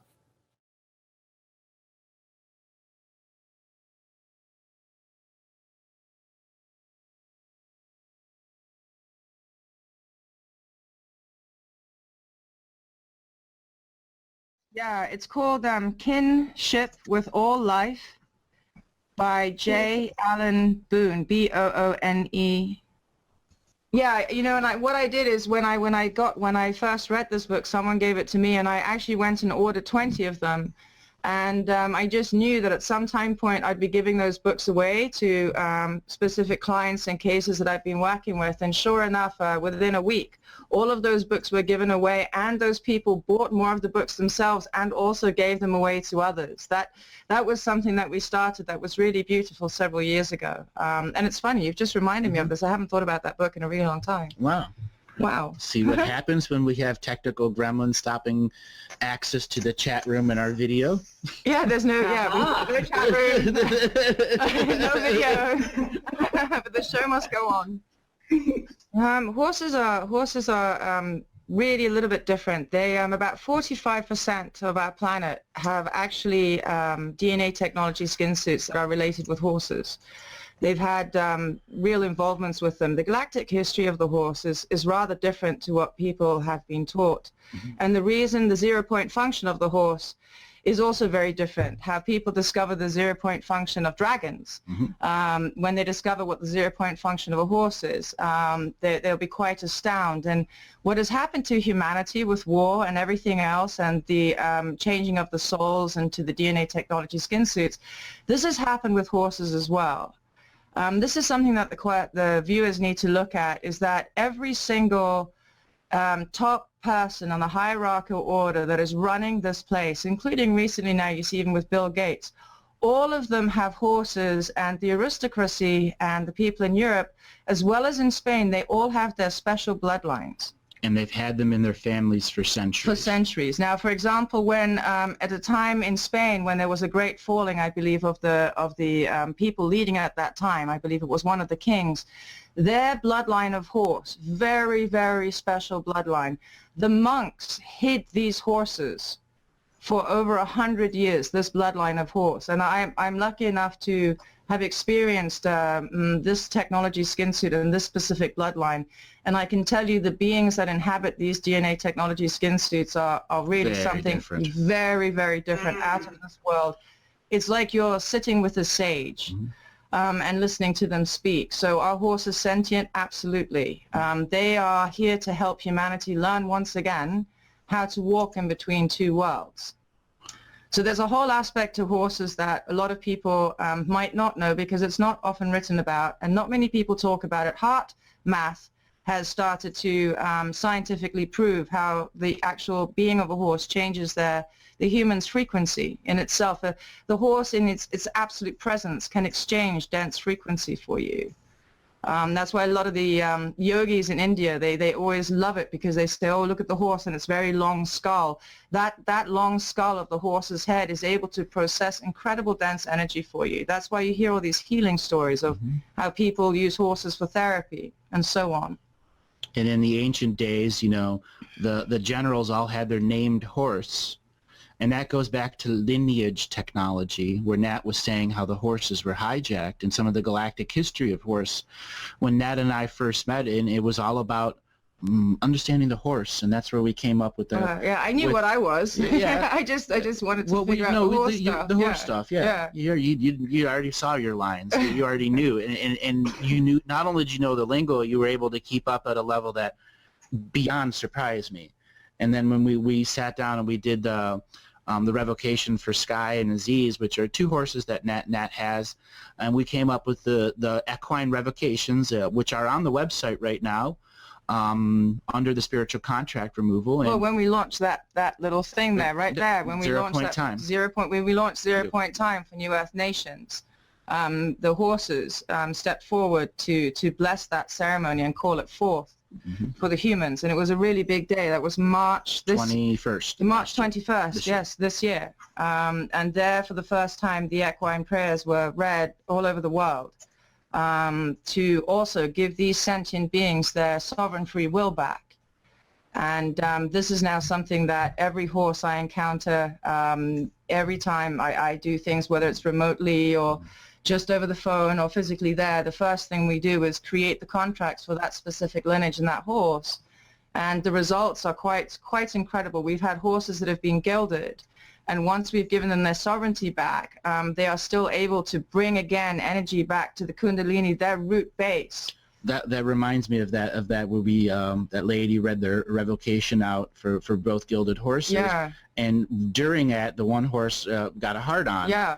For people that don't know, gilding is the horse has been neutered. Muted, yes. Yeah, so it can't do anything more, and that makes it a better herd animal when it's not processing the testosterone and adrenaline. But she read the contract revocations out for her two horses one at a time, and as she was doing it for the first horse, the other horse's energy was just changing, and as she put her hand onto that other horse and began reading the revocation, that horse was actually able to process his own Kundalini energy, and you could see this horse going, wow. It was truly, we had so many tears of joys in our eye, and joy in our eyes. Joys in our eye, that was a good one. Excuse me there, guys. And your heart just swells. You know, your heart just swells, and your heart space is so open. And when you then engage with these great beings and you're in that moment of silence, they are able to show you many things. Like a lot of these children that have in this day and age been vaccinated, that are on Ritalin and all these different types of things, and the teenagers that are finding life very hard at school, we found that when we bring the horses there, and specific therapies now all over the world When the children are sitting with these horses, they start to draw images, and the horses are teaching them because they can still hear their souls. They can still hear the soul language that comes telepathically through their brains. Their brains haven't been that cut off or affected by the white noise in the matrix, that they can still get the messages through their soul and their hearts. And some of these children come out and they're very calm afterwards, and they draw these most incredible things, and they have amazing teachings to give us. And this has always been all the way also with the Native Americans. The horse was greatly honored. The spirit of the horse and the understandings. The horses have taught me a lot, and it's their understandings and information that has given me insights that Andrew has gleaned through his particular skill, his key that he comes to this planet with. And that's why we have so much fun, because for me it wasn't based on a human belief system, what I was taught. It was based on what these animals were teaching me, and it was very different. And that's why I think I mentioned also the book Kinship to All Life, because to understand how one human thinks and how another human thinks and perceives animals is really a good exercise for everyone to see truly how connected are you to source. Mm-hmm. How connected are you to source? Animals are connected to source at all times. They're always analogical. One of the things that I remember a lot when working with Nat, when she would talk about herd dynamics and how the lead mare plays such a unique role in the herd with horses. Divine feminine in all its ways, yeah. Mm-hmm. And then also the stallions. You know, it's so interesting how humanity has imprinted itself on the horse, and how humanity was imprinted. It's a monkey say, monkey do. So we've literally done to horses in the history of these last, 300 years? Where after the 1,500 years. Yeah. What we've done to the horse is what has been done to us. And worse. And worse. The horse is the only animal in this world that is allowed to be publicly beaten and people cheer it on. Right. In a 10 by 10 cell with its own poop. Right? And that's acceptable. That's how cognitive dissonance has come in when it comes to the horse. We slaughter these animals for food, but we have enough food. So why are we slaughtering horses? Why is that still okay? These are sentient beings. And there must be a reason why all these, and I go into that. I have actually a whole section on the history of the equine and all of these things that I've been putting together, which will be ready at some time point. But first, it was more important to get Andrew's stuff out to continue with the alchemy and the dragons. That will come at a later stage when we have more time. Well, we can still talk about it. Give them an introduction. Well, yeah, I guess so. Well, why don't we just tell them a little about the horse and its body? How mechanically it's different, or how people misunderstand how like their shoulder blades, their scapulas are not connected to their skeletons. Yeah. Well, what's happened over the time, just as what's happened with humans, is that the way we teach our children, the way we school and feed our children has also happened with horses. Mm-hmm. They get fed really crap GMO food, especially in this country. I've had to change all of my feed. That we had the classic things of oats and barley, bran, sugar beet, trying to get these things now in America, non-GMO is really hard. I actually now for my horses import the non-GMO product from Canada, because that's the only way I can get grains where I can feed these horses. These horses are showing the same issues as humans are in their guts and in their immune systems, and in also the way they are in their minds, the alchemical balance of their brains. Due to, the issues we're having with our atmosphere, with the air, the pollution from various factors, the GMO food. If these people don't have their wells, these horses are also drinking water with really nasty stuff in it. Mm-hmm. So these horses are literally going through what the humans are going through as well. And 45%, as I said before, of our planet, 45% of us are connected to these horses with our DNA, and that's why a lot of people dream about horses, or just are amazed by watching these horses move. Some people, all they need to do is just be around the horse and they'll feel good that day, or just watching horses. And there's a lot of stuff that one can do to actually have a horse and have a relationship with a horse without having to take care of it or pay for it, because having horses is very, very expensive. If you want to truly take care of the horse as it's supposed to be taken care of in this day and age, it is rather expensive. And there is a lot of ways that people can still connect with horses without taking that burden upon themselves, and also for that horse then wondering if you can afford it. Because to have a human that you love so much, but know that because of you, they're not able to have the life that they want to live, or eat the food that they want to eat, or go on holidays. It's sometimes for the horses, I see how they suffer with owners that, are having a little bit of problems with lack because of so many corporations firing people, laying them off, etc. And also because of all these people who are breeding. Mm-hmm. There's a lot of illegal breed. Well, it is legal to breed here, but there's a lot of breeding that shouldn't be done, where these horses will never have a chance because of the DNA technology mixtures. The skin suits are not applicable for this day and age. So now we've brought a DNA skin suit that's not fully functional, and there's a soul trapped in it because we're in a matrix. And these horses, they really suffer the most. They really do. So there are a lot of aspects about horse that one needs to understand, but you can, these adoptive agencies or places where horses are being, held for finding a homes. I mean, there are places all over America, Canada, the rest, all over the world, where you can actually, if you want to be with horse, you can go and help these people who are trying to help the horses instead.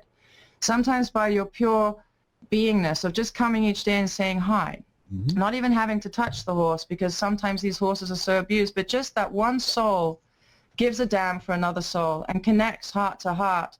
That can change a being's life, be that a horse, a dog, a cat, and a human. Mm-hmm. Just giving them that heart space, even if it's for a couple of minutes a day, if it's done in pure sincerity, you've done your bit that day to heal this world, to heal this planet. You've connected with souls.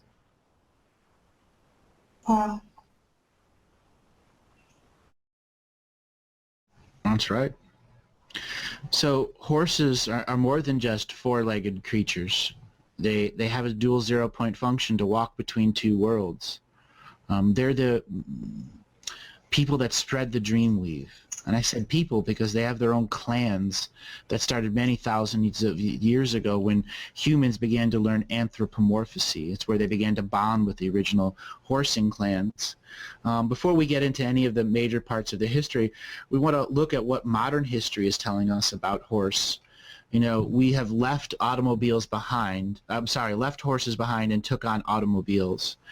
An entire massive generation of horses who literally supplied us with food, moved everything, were our transportation system. Within 8 years, horses were being slaughtered in mass.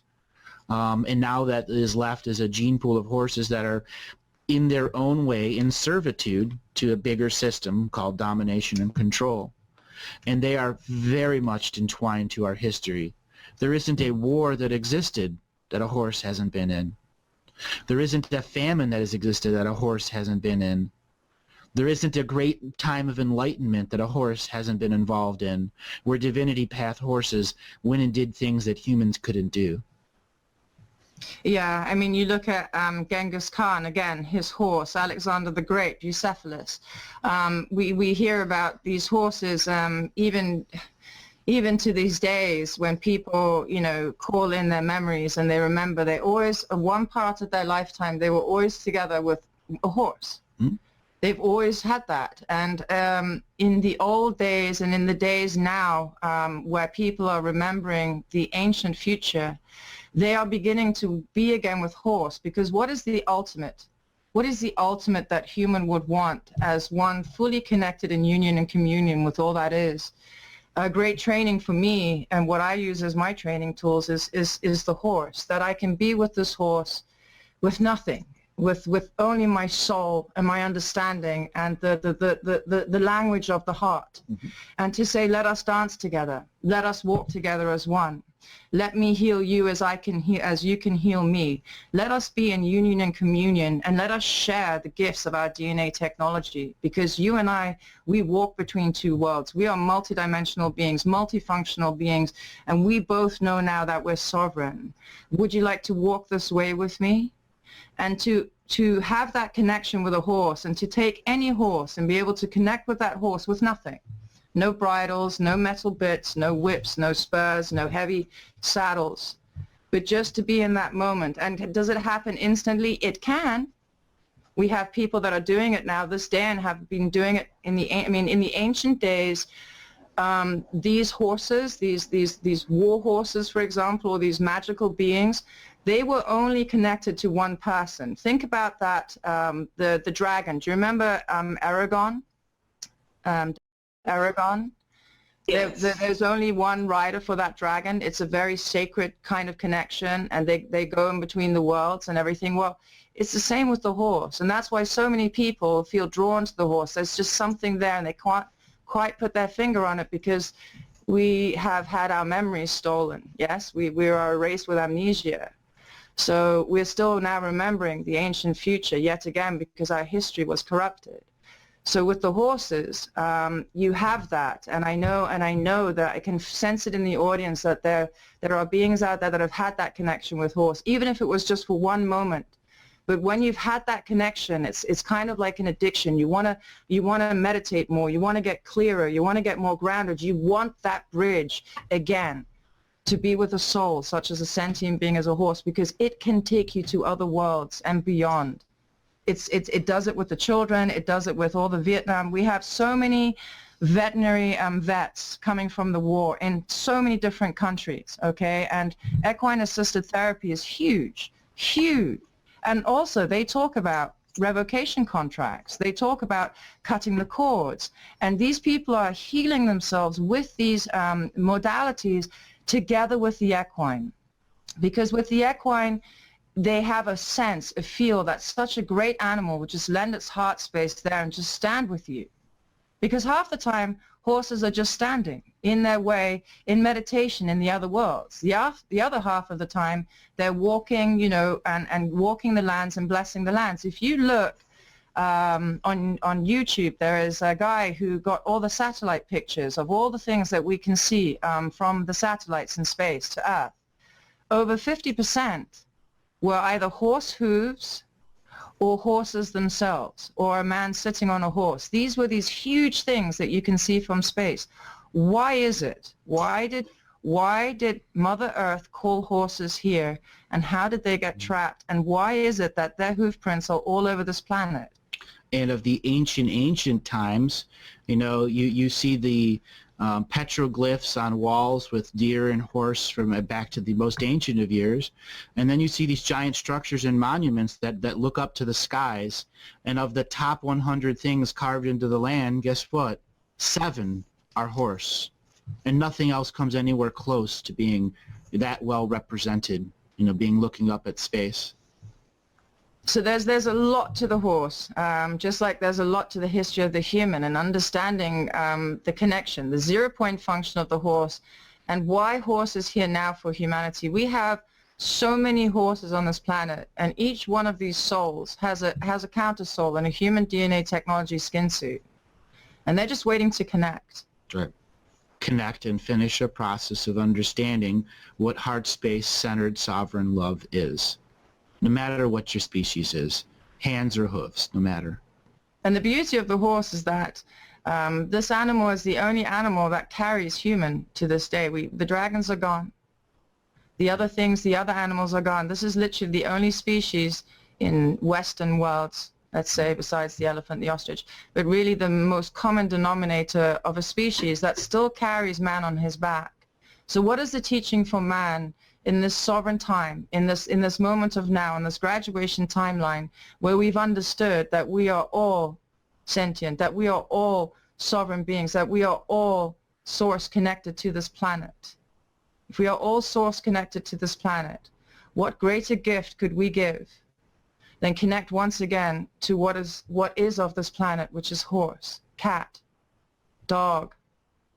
I mean, even this little squirrel that came our way yesterday and just, you know, was just with us, sitting with us, just in that moment. Oh, that was special. He was such a soft squirrel, too. We had gone to go get some lunch, or dinner, actually. It was dinner, yeah. It was dinner, and we're walking up to the restaurant, and there's this squirrel sitting outside of the restaurant on a little metal chair.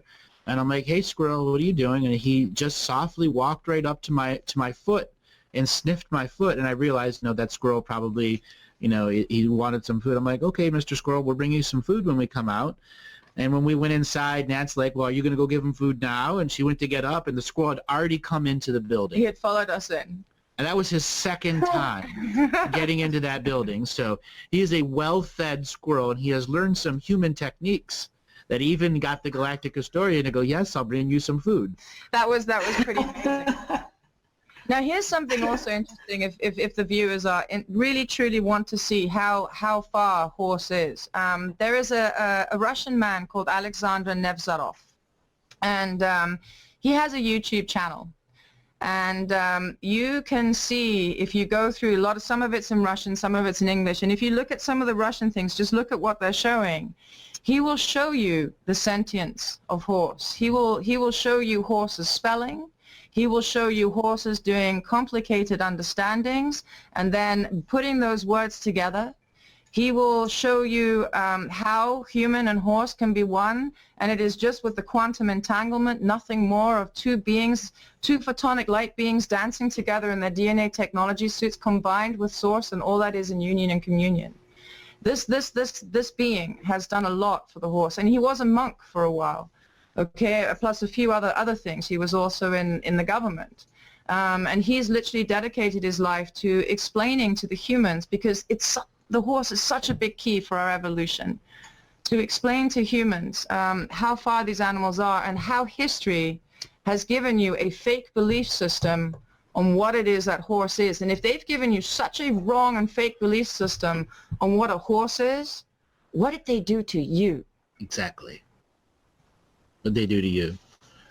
We can start with some of the ancient things that come up: spurs, bits, bridles, saddles, all of the shoes. All of that stuff was to make horse in domination and control, so it would go to war.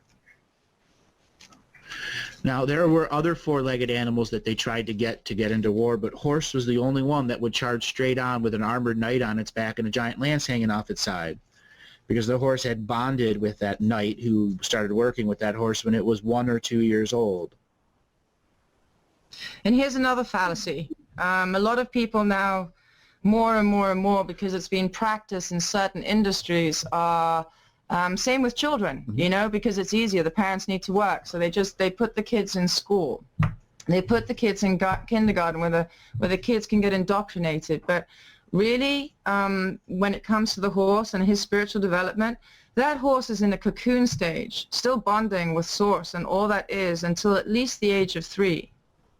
You shouldn't be touching these horses until at least the age of 3. Now, humans have already started practicing the skill of imprinting a foal as soon as it's born. Imprinting. Mm-hmm. Now, as a human, if you are not fully developed and you have not understood what source is, if you're taking your human-made belief systems and imprinting them on a creature that is naturally connected to source, you're now imprinting it with something different. What have you done to that being? What have we done to the super soldiers? What have we done to all of those children that got used for their special talents and were trained in specific ways? What have we done? And what are we now doing to the horses? Do you see this pattern now? Do you see what we're doing? I do. And I hope a lot of other people take the time to see that pattern. Imprinting, imprinting, imprinting. What are the news channels imprinting into you? Propaganda.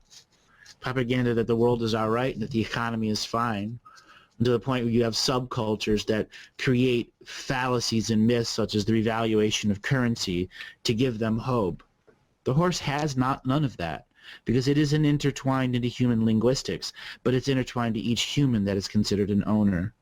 Now, this is something else that maybe lots of people don't know, but if you do spend the time and just sit with a horse and read a book, not engage it consciously with what you know, but just sit there with the beingness of who you are and really be reading a book in that essence of purity.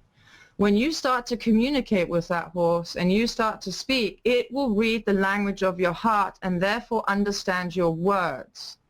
This is really relevant. There are people in this world that can go to any country, and after sitting there and consciously observing these people, they can pick up their language and intonations through what their heart and brain waves are saying rather than the words, and then they just fit it together to the words, and within days they understand the language. I'm not saying speak it, but they're starting to understand it.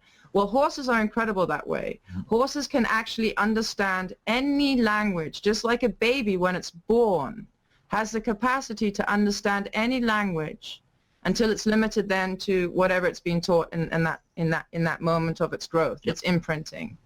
But it's born speaking the capability of speaking every language, just as a horse is. So these horses can understand you. I've seen people talk to horses in all sorts of languages. Same breed of horse, okay? Probably some of them born in the same country, you know, exported to other countries. And these people are speaking all these different languages, but they're speaking so with their soul that the horse understands. You don't need to beat an animal to make it do your bidding. They're there anyway. All you need to do is just connect with your heart. Let go of the false belief systems of domination and control of the animal. Yeah, and remain in sacred neutral, just like we were teaching with the bees. Mm-hmm. And you know, then there are times that very special souls are born into horses, and this is one of the things that both you and I are very, very keen on. And some time ago, I did an interview with a horse that has not been aired yet. It'll be time to air it at some point, but. This is a very, very, very special horse. This horse can actually see further than Andrew. And I mean further than I can, because it is an oracle inside the body of a horse. Now, the story of this horse is really sweet. There was, you know, always the children after school wanted to be by this horse. And one of the parents, she had adopted some Vietnamese children, and they were like 4 or 5, and 2 brothers, and their English was really poor, and so they could just say "mummy," "daddy," and, you know, "love you," and you know, "ouch," or whatever. And the mother was fascinated by this. None of the mothers could really understand why these children had to go and sit with this horse, and they sat with this horse for hours, not just like 5 minutes patting it, oh giggle giggle. They were sitting with this horse, looking up at this horse.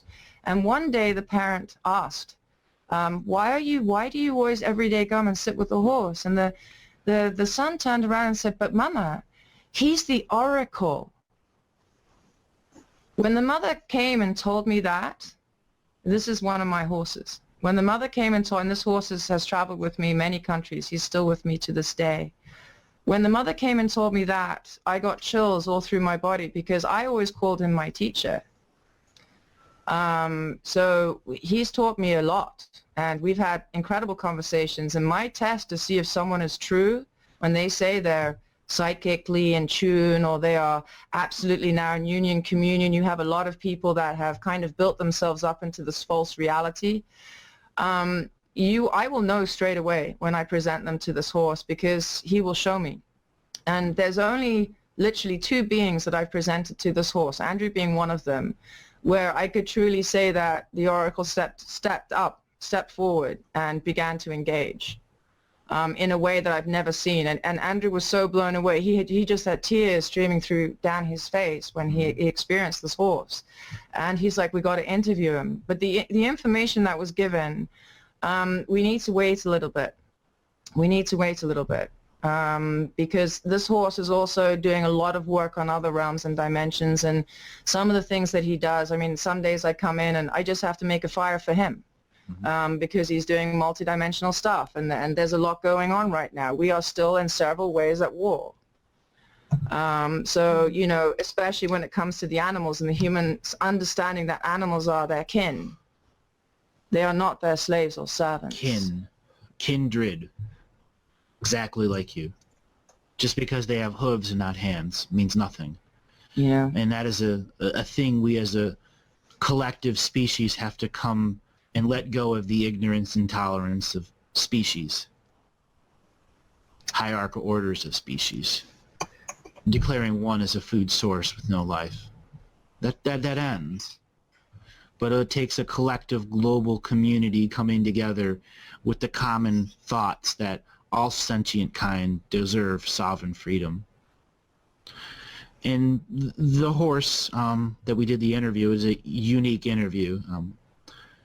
I speak light language to this horse, and then the horse does things back that anyone that's a horse owner knows is beyond normal. Want to say a little bit of what it was like, when you were witnessing that? I mean, you don't have to give anything away, but. Oh yeah, it was just, for me, it was, because Sky had spoken before.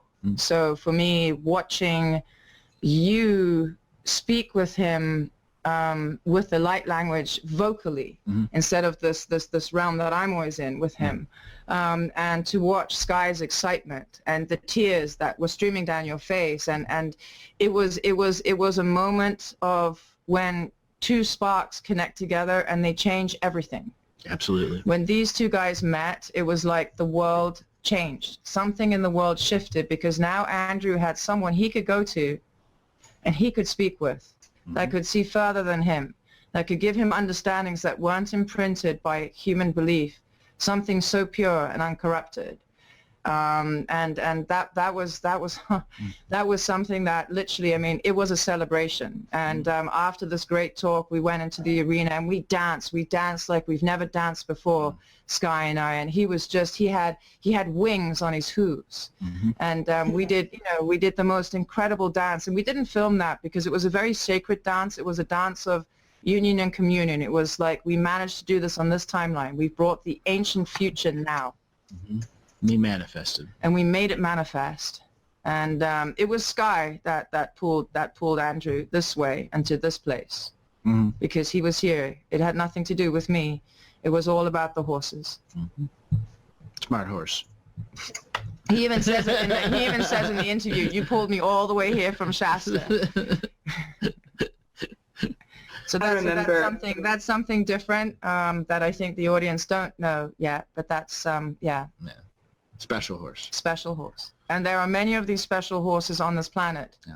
Many of them are awakening, just as the humans are awakening, because they couldn't awaken until a certain thing had been set. They couldn't. So there are a lot of horses that owners are really starting to notice there's a difference, or they can start to hear the horse, or the horse is showing them things that they hadn't shown before. You showed us that photo, by the way, the horse. Yeah. It's like got a etheric following, like there's a light following it. And that's the thing. We Andrew has his keys, and what I do is from the equine side. That's why it's so crazy that we actually met and got together to bring information out. But what I've done is I've put together a whole bunch of stuff, and I had a group of people that had nothing to do with horses watch me, 10, 15 people. And after we did these 3 days of filming, because I just wanted to talk about horses and what they are as beings, and give examples and show, and there was healing, there was community, there was all of that stuff. And the people actually gave interviews afterwards because they came away looking at horses spiritually totally different. And they were able to see the sentience of horse and all of those things. It was a huge awakening for them. The way I see that picture is the back, like the light that's there in the back of the horse. It's like the horse, like there's the horse's aura, right? But then it seems to me that there's a spirit hanging behind him too. That's correct. This horse was is as close to a mythic in this dimension as one can have. It also, this little mare also has both of her eyes. Each eye is half brown, half crystal clear light blue. Interesting. Each eye is half. And she died, and I brought her back. And when two or three times she passed away, and I brought her back. And because she was that badly abused, I mean, her body was feeding off its own ligaments and sinews because there were no more muscles left.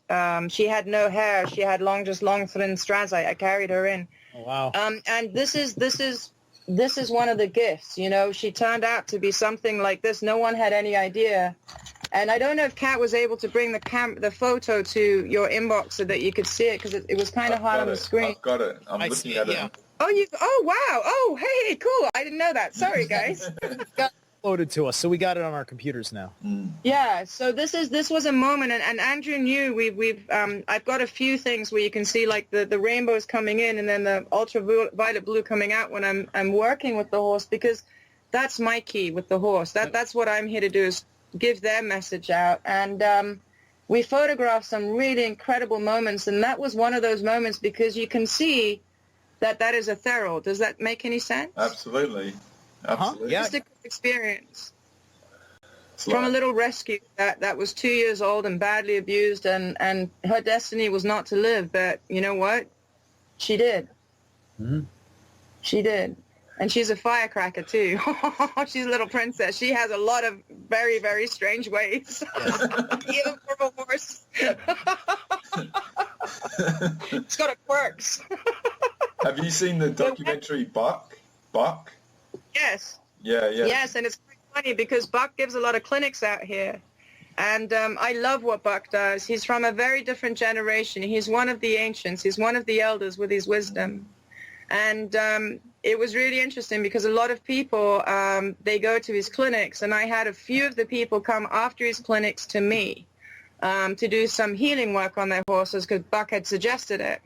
And when I was standing there talking, the people that had gone to the clinic, they were standing there and they said, "My God, you sound just like him, but in a different way. But what you're saying are the same things, the same understandings, the same, the same love behind it, the same concepts." It's like, and I said, "Yeah, except I'm not 70 and I don't have a movie yet." I'm going to get to the age of 70 before someone will actually listen to you, like artists when they're dead. You know what I mean? Yeah. I don't know what. That's the horse world.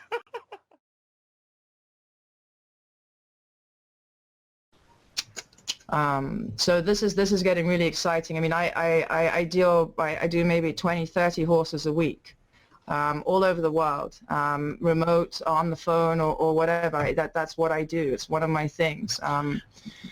So it's incredible to get these calls saying, "Oh my God, I just had this vision and it was amazing." It's beautiful to get these calls now instead of the calls of something's happened and I really don't know what's going on. Some time ago, there was a remote case that you and I had done on the foal with the head injury. Oh, yes. And we actually recorded that, and that was the first time Natalie and I decided that we would record working together. And it is this 4-hour recording of the highest layers of soul surgery and psychic surgery on a horse that was lineagely haunted, literally haunted, surrounded by a haunted land, and it's not something we're intending to release because there are only a handful of people that would really get it, and there's some really, really dense subjects in there. But one of the examples that came from using the contract revocations during the psychic surgery for horses that had never had it, where we had the owner go and read it just before we started the remote, and it did wonders. It took one of the most dense energy scenarios that you and I were working with and made it infinitely easier so that we could actually record what we were seeing and saying out loud between the two of us. And there was no intention of an audience being there. The intention was for us to go back and listen to some of the beyond amazing things that were coming out of our mouth in the moment of connection to the soul of this horse. See, when you're in that when you're in that frequency, and when you're in these different realms and dimensions, and you truly are multidimensional. You're not just in one place at one thing. You are in many realms, looking at many things all together at the same time. You're looking at the whole. Sometimes you hit things that aren't so nice, but from the 4 hours that we were working, it seemed only like 10 minutes, really, or 15 minutes. And for us to record it, we recorded it also for the owner. Some of the moments were really where some beings came in that and the only reason these beings could come in is because we did the revocation contracts and we called in all the ancestors.